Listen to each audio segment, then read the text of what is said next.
Je m'appelle Sylvain Delabrosse. Après des études scientifiques, je suis rentré à l'entreprise Soplac en 2004 comme conducteur de travaux. Ma maman ayant racheté cette entreprise en 2001 et j'en ai pris la gérance en 2013. Voilà. Et maintenant, nous allons fêter les 40 ans de l'entreprise cette année. Alors, je ne sais pas si on peut parler de durabilité dans la construction des bâtiments.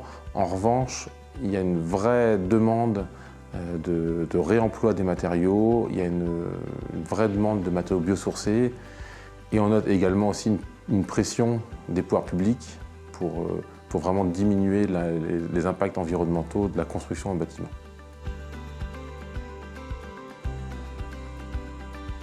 Alors pour la recyclabilité des matériaux, on n'est pas vraiment encore au cœur des demandes des architectes ou des maîtres d'ouvrage. Clairement, on a une demande sur les matériaux biosourcés. Et la deuxième tendance qu'on voit vraiment apparaître, c'est que les bennes DIB où on met tous nos déchets en mélangé commencent à heurter un petit peu la sensibilité de tout le monde, que ce soit nos poseurs, nos clients. On sent qu'il y a un vrai changement sur cet aspect-là.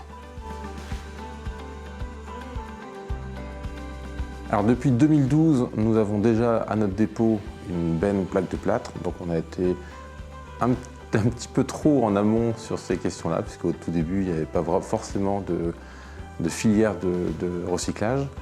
Voilà. Donc depuis, on a en plus complété ça par des choses assez classiques, le tri des palettes, le tri des ossatures, le tri des papiers, des cartons, des polyanes.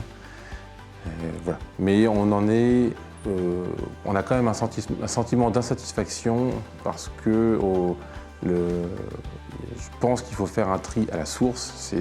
C'est quand nos compagnons sont sur le chantier qu'il faut qu'on trie ces matériaux. Parce qu'une fois que les matériaux sont mélangés dans les fourgons, fourgonnettes, pour venir au dépôt, le tri est plus compliqué. Il y a ce sentiment-là de vraie source d'amélioration.